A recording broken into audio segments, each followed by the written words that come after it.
자, 이 시간부터는 우리가 다양한 클래스와 인터페이스라는 주제 하에 코틀린을 함께 공부해 보도록 하겠습니다.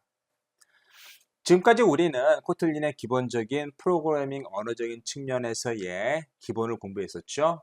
변수라든가 자료형, 또 함수형 프로그램, 또 플로우 컨트롤 등등을 공부했었고요. 그리고 어떤 소프트웨어 개발론적인 측면에서 코틀린의 객체지향 프로그래밍 측면을 공부했습니다. 그래서 어떻게 객체지향 패러다임을 가지고 코틀린을 만드는지, 또 심지어 우리가 클래스 다이어그램이나 시퀀스 다이어그램을 통해서 코틀린 언어를 실제로 구현할 수 있게 설계하는 그러한 것도 공부했었죠. 또 클래스를 어떻게 만드는지, 또 객체를 어떻게 생성화하는지, 또 객체 내에 있는 프로퍼티를 어떻게 초기화를 지원하고 또 그런 것들을 다양하게 엮는지를 함께 공부했었습니다. 자, 이제 코틀린 객체지향 프로그래밍의 마지막 주제이지만 가장 중요하면서 또 다양한 설계 방법론, 특히 객체지향 프로그래밍 언어적인 측면에서의 설계 방법론에서의 중요한 피처를 우리가 이 주제를 통해서 공부해 보도록 하겠습니다. 자, 여기서는 우리가 기본적으로 추상 클래스나 인터페이스 혹은 클래스, 데이터 클래스, 데이터만 들어있는 클래스, 그리고 다양한 기타 클래스를 공부할 것이고요. 또 보편적으로 많이 사용하는 연산자를 특수한 타입의 데이터여서도 적용할 수 있도록 연산자 오버로딩에 대해서도 함께 공부해 보도록 하겠습니다. 자, 우선 추상 클래스인데요. 앞으로 배우실 추상 클래스나 인터페이스는 실제로 어떠한 클래스를 정의하는 것은 아니고 메타 클래스를 정의한다고 생각하시면 되겠습니다. 일반적으로 컴퓨터 사이언스에서 메타 정보라는 것은 어떠한 사실에 대한 명세보다는 그 사실에 대한 명세를 적기 위한 기본적인 사항들, 이를테면 여러분께서 어떠한 제안서를 작성하신다고 하면 그 내용을 적는 것이 아니라 제목에는 무엇이 들어가야 되고, 또 어떠한 서브 섹션에는 어떤 것이 들어가야 되고, 또 어떤 테이블에는 무엇이 들어가야 되고, 그렇게 그런 어떤 템플릿에 대한 설명이 들어있는 것들이 있죠. 보통 그런 것들을 우리가 메타 인포메이션이라고 부릅니다. 추상 클래스나 인터페이스는 메타 클래스를 할 수 있겠습니다.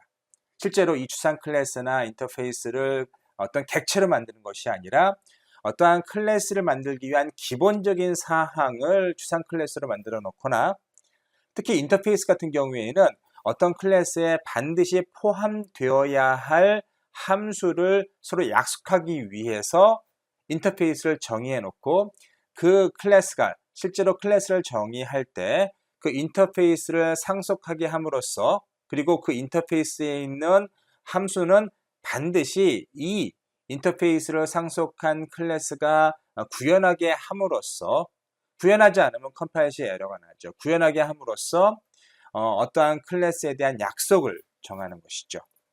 그래서 추상 클래스나 혹은 인터페이스는 실제로 클래스를 정의할 때 사용되는 메타 인포메이션이라고 생각하시면 좀 더 이해가 쉽겠습니다. 자, 추상 클래스는 기본적으로 어떤 클래스의 블루프린트를 할 수 있겠습니다. 청사진을 할 수 있겠고요. 기본적으로 어떠한 클래스 베이스를 깔아주는 것이죠. 그 위에 여러분께서 확장할 수도 있고, 또 반드시 구현해야 되는 부분들이 생기는 것들이고요. 예. 그래서 추상 클래스는 어떤 구현 클래스가 가져야 할 명세, 약속 혹은 반드시 해야 할 일들을 정의한 클래스를 할 수 있겠습니다. 그래서 여기서 보시는 것처럼 뭐 프로퍼티라든가 메소드 템플릿을 제공해 주고 있고요. abstract는 키워드와 함께 선언이 됩니다. 그리고 추상 클래스는 객체 생성이 안 됩니다. 꼭 기억하세요. 자, abstract 클래스이기 때문에 자, 하위 파생 클래스에서 반드시 오버라이딩 시켜줘야 되고 구현해 줘야만 되는 그러한 클래스를 할 수 있겠습니다. 하지만 오픈 키워드를 사용하지 않고도 안에 있는 내부 클래스나 아니면 프로퍼티들은 여러분께서 바로바로 사용하실 수 있는 것이죠.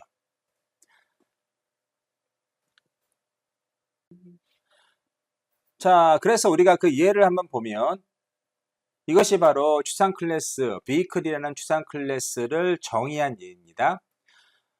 보시면 아시겠지만 추상 클래스는 일반 클래스와 아주 유사합니다. 단지 클래스 앞에 abstract한 것이 붙고 또 property 앞에 abstract 그리고 내부 함수 앞에 abstract이 붙죠. 또 차이점을 얘기해 보라면 여기 보시면 property 앞에 뭐가 없습니까? 그렇죠. 초기화가 없죠. 그리고 실제로 내부 함수 안에 뭐 start나 stop이 있겠지만 뭐가 없습니까? 그렇죠. 정의, 구현 부분이 없습니다. 물론 일반 클래스처럼 여기 var year이나 var display spec처럼 실제로 구현 부분이 있을 수 있습니다. 이것은 자, 이 추상 클래스를 상속하는 어떤 클래스가 따로 overriding, 구현할 필요는 없습니다. 하지만 여기 abstract나 아니면 여기 for에 있는 start나 stop은 반드시 구현해줘야 됩니다. 그래서 이 추상 클래스를 상속하는 어떠한 클래스도 이런 abstract라고 되어 있는 부분들은 overriding, 다시 구현해줘야 되는 것이죠. 자, 그래서 이 추상 클래스를 상속하는 것들은 반드시 이 부분은 따로 overriding을 해주지 않으면 어떻게 됩니까? 그렇죠. 컴파일 시에러가 납니다. 문제가 생기는 것이죠. 그래서 내가 vehicle에 대한 기본적인 프로토타입을 정의해 놓고 또 그 vehicle에 상속받는 이를테면 자동차라든가 뭐 세단이라든가 모터사이클 뭐 그런 것들을 우리가 만든다고 하면 기본적인 요소들은 추상 클래스로부터 우리가 나오는 것이고 또 따로 이제 좀 더 스페시fik한 부분들이 그렇게 하위 클래스에서 만들어지게 되는 것이죠. 자, 이제 이 vehicle이라는 추상 클래스를 상속한 클래스를 한번 살펴보도록 하겠습니다. 여기 보시면 자동차가 있죠. 그리고 이 vehicle이라는 여기에 추상 클래스를 상속하고 있습니다. 자, vehicle 역시 클래스를 생성할 때 뭐가 있어요? 이렇게 파라미터가 있는데 자동차는 그러한 모든 것들을 뭐하죠? 이렇게 상속하고 있고요. 그리고 자, 여기 vehicle 클래스에서 abstract variable로 max speed가 있었죠? 그거는 여기서 보시면 override는 키워드를 반드시 붙여서 뭐하고 있습니까? 구현해주고 있죠. 이것이 바로 지금 우리가 프로토타입, 그러니까 property, 그러니까 추상 클래스의 property를 자, 이 추상 클래스를 상속한 카가 어떻게 구현하는지를 보여주는 것이고요. 그리고 앞서 우리가 vehicle에서 두 가지가 바로 자, 여기 start나 stop이 추상 메소드였습니다. 그 메소드를 어떻게 하고 있습니까? 여기에서는 코드로 구현해주고 있죠. 그래서 start는 car started 그리고 stop은 car stop이라는 프린트문으로 각각의 함수를 구현해주고 있습니다. 자, 여기 모터사이클도 보실까요? 역시 vehicle이라는 추상 클래스를 뭐하고 있습니까? 그렇죠. 상속하고 있죠. 자, 그리고 보시면 역시 똑같은 방식으로 max speed나 아니면은 start나 stop을 구현해주고 있습니다. 자, 이렇게 어떠한 추상 클래스를 우리가 어떠한 차라든가 모터사이클로 구현해 보았고요. 중요한 것은 앞에서 살펴본 것처럼 여기 추상 클래스의 뭐 var라든가 display spec은 자, 이 뒤에서 car라든가 모터사이클이 그대로 사용할 수 있다는 것이죠. 그래서 다음과 같이 우리가 사용할 수 있습니다. 여기 보시는 것처럼 자동차가 지금 네 가지 파라미터 여기 보시면 name, color, weight 그리고 max speed 네 가지 파라미터로 자, 초기화가 되죠. 그래서 자동차가 있고요. 모터사이클도 비슷한 방식으로 모터라는 이름으로 객체화되어 있습니다. 그리고 자동차에 지금 이어가 있는데 이어는 어디서 왔죠? 네, 그렇죠. 여기 보시면 vehicle 안에 이어가 있죠. 여기서 온 거죠. 이 프로퍼티를 그대로 사용하심을 볼 수 있고요. 그리고 카나 모터사이클이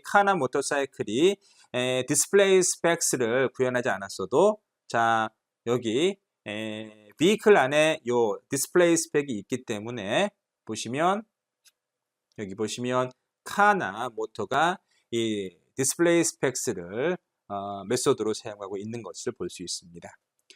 여기 카 스타트나 모터 스타트는 자, 카나 모터사이클이 vehicle이라는 추상 클래스를 오버라이딩 하면서 만들어진 것들이죠. 그래서 자 여기 카스타트를 여러분께서 실행해 보시면 카스타트라는 그러한 프린트문이 찍힐 것이고, 자 모터 스타트 하면은 바이크 스타트라는 요 프린트문이 프린트 될 겁니다.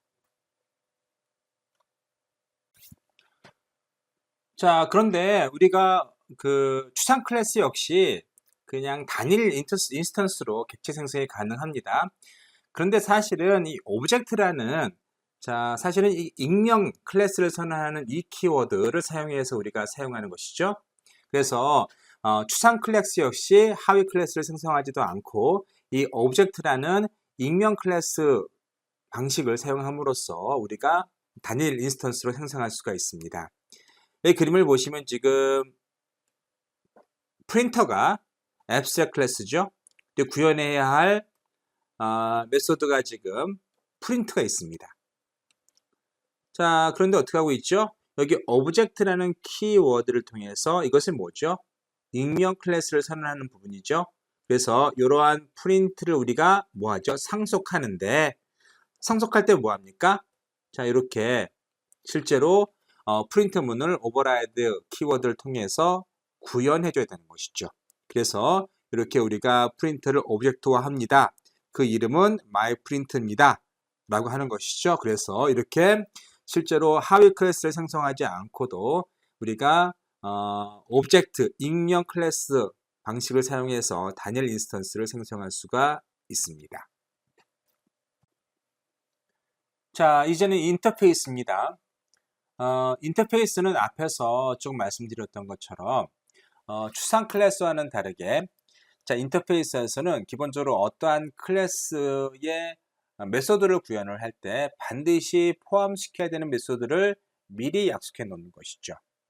그래서 A라는 인터페이스가 있고 B라는 인터페이스가 있을 때, 자 A라는 인터페이스가 있고요, B라는 인터페이스가 있고, 자 X라는 것을 인터페이스 A에서 요구해 놓고, 자 인터페이스 B에서 Y라는 것을 요구해 놓으면, 자 우리가 C라는 클래스가 A라는 인터페이스, D라는 인터페이스를 상속한다고 하면, 자 C라는 클래스에서는 반드시 X에 대한 구현이 있어야 되는 것이고요, 그리고 Y라는 것에 대한 구현이 포함되어야 되는 것이죠. 자 이렇게 인터페이스는 소위 말해서 계약서와 같습니다. 계약서에서는 자 계약 관계에 있는 사람들이 무엇을 해야 된다, 그런 것들을 추상적으로 적어놓죠. 그리고 계약 관계자들이 그런 것들을 받아들였다고 하면 반드시 그 일을 수행해야 되는 것이죠. 수행하지 않으면은 이제 계약이 파기되는 것이죠. 마찬가지로 우리가 여기서 보시는 것처럼 A와 B가 X와 Y를 요구하고, 또 C는 A를 내가 준수하겠습니다, 혹은 B를 준수하겠습니다 했기 때문에 X와 Y를 구현하는데, 이런 것들을 구현하지 않으면 컴파일 시에 C와 관련된 에러가 발생하겠죠. 그래서 약속을 파기했다고 보는 겁니다. 자 그렇다면 추상 클래스는 어떤 다른 점이 있을까요? 자 우선 이 인터페이스는요 클래스가 아닙니다. 인터페이스라는 말에 클래스라는 말이 없죠. 하지만 추상 클래스에서는 클래스죠. 예, 클래스지만 비록 클래스지만 바로 사용할 수 없는 클래스다라는 것입니다. 따라서 인터페이스에서는요, 앞서 우리가 이해 들었던 것처럼 자 복수의 인터페이스를 상속할 수가 있습니다. 그래서 복수의 인터페이스 내에 있는 다양한 메소드들을 C에게 요구할 수 있도록 하는 것이죠. 또 하나는요, 앞서 우리가 여기 그 비클의 예에서 보시면 이렇게 프로퍼티나 그 메소드들을 구해내는 부분이 있죠. 그리고 자동차나 모터사이클이 여기 보시는 것처럼 그런 것들을 그대로 사용할 수가 있습니다. 그런데 인터페이스에서는 메소드는 이렇게 인터페이스에서 정해 놓을 수 있습니다. 하지만 프로퍼티는 정해 놓을 수 없습니다. 그래서 인터페이스에서는 프로퍼티의 정의가, 다시 말해서 구현을 허용하지 않는다는 것이고요. 또 추상 클래스와는 다르게 강한 연관. 여러분께서 앞에서 우리가 클래스 다이어그램을 공부하시면서 뭐 어소시에이션이다, 디펜던시다, 아니면 애그리게이션이다 그런 걸 배우셨죠? 거기서 기본적으로 뭐 이렇게 컴포지션 같은 경우는 강한 연관입니다. 또 애그리게이션도 비슷하고요. 그런 관계는 아니라는 것이죠. 자, 인터페이스의 구체적인 구현을 좀 살펴보면 다음과 같습니다. 우선 코틀린의 인터페이스에서는 다른 언어와는 다르게 기본적인 구현 내용이 포함될 수 있습니다. 다시 말해서 그 다음 슬라이드에서 보시면 아시겠지만 어떤 메소드는요 인터페이스 내에서 이미 구현을 맞춰놓은 것도 있습니다. 그런 것들은 그냥 클래스를 만들 때 그리고 인터페이스를 상속할 때 그 메소드를 그냥 사용하면 되겠죠. 이런 것들이 다른 언어와는 좀 다른 겁니다. 하지만 뭘 안 된다고요? 그렇죠. 인터페이스에서는 어떤 프로퍼티를 정해 놓을 수는 없고 또 그런 건 정의하는 것들을 인터페이스를 상속한 것들이 사용할 수가 없습니다. 자, 선언하려면 아래에 보시는 것처럼 인터페이스 키워드를 사용해야 되고 또 클래스와 마찬가지로 추상 클래스와 마찬가지로 어떠한 프로퍼티의 정의가 아니라 선언이 있고요. 정의와 선언의 차이가 뭐죠?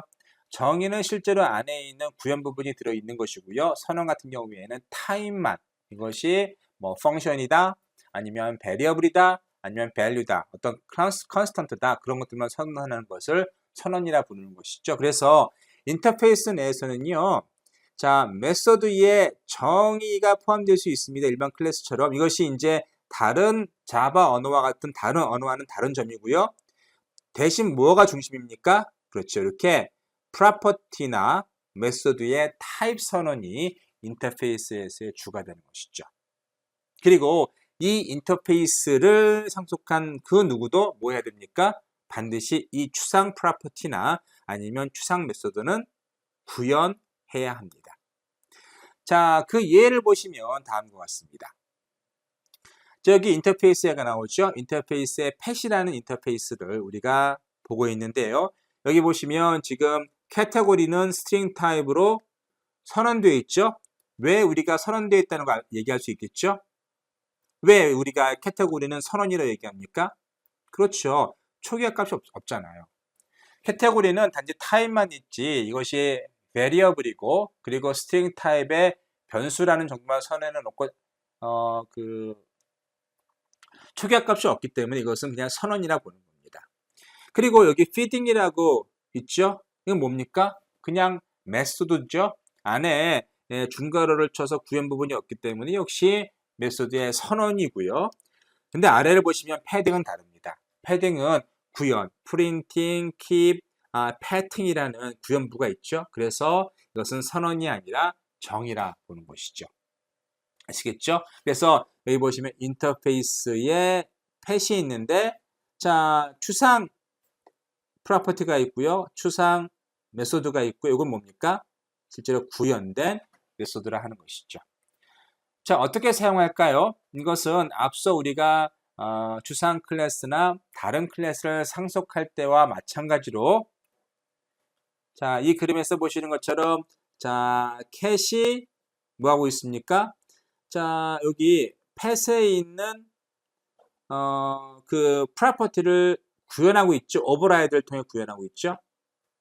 그리고 팻은 자, 여기에 따로 파라미터가 없기 때문에 그냥 팻이라는 인터페이스 이름만 나오고 그 다음 나오는 게 뭐예요? 그렇죠. 여기 보시면은 feeding이 팻에서 요구한 어떠한 메소드이기 때문에 그것을 구현해주고 있습니다. 자, 이렇게 되면 우리가 캣에는 몇 가지 메소드가 들어있는 거예요? 네, feeding이라는 메소드가 들어있고요. 그리고 팻에서 인터페이스라는 인터페이스에서 미리 정의해 놓은 패팅이라는 요 그 메소드가 있는 것이고 또 캣에서 오버라이딩을 통해서 구현한 카테고리라는 프로퍼티를 우리가 아래에서 사용할 수 있는 것이죠.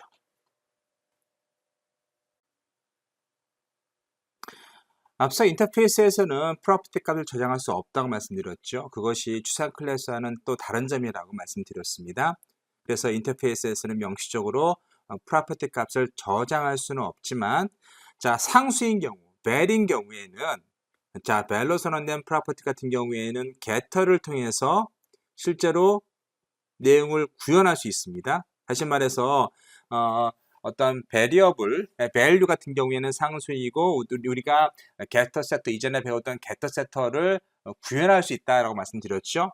자, 그걸 이용해서 실제로 인터페이스에 있는 어떠한 프로퍼티 역시 이 getter로 구현할 수 있습니다. 아래 보시면 지금 자 메시지 텍스트 같은 경우에는 스트링 타입인데요. 초기화가 돼 있지 않은데 어떻게 돼 있어요? 그렇죠. 여기 보시면 벨인데 뭐가 있습니까? getter가 있네요.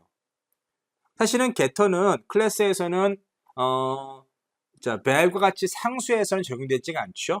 하지만 이렇게 그 인터페이스에서는 벨인 경우에는 getter를 통해서 어떠한 초기화 값을 줄 수 있는 것이죠.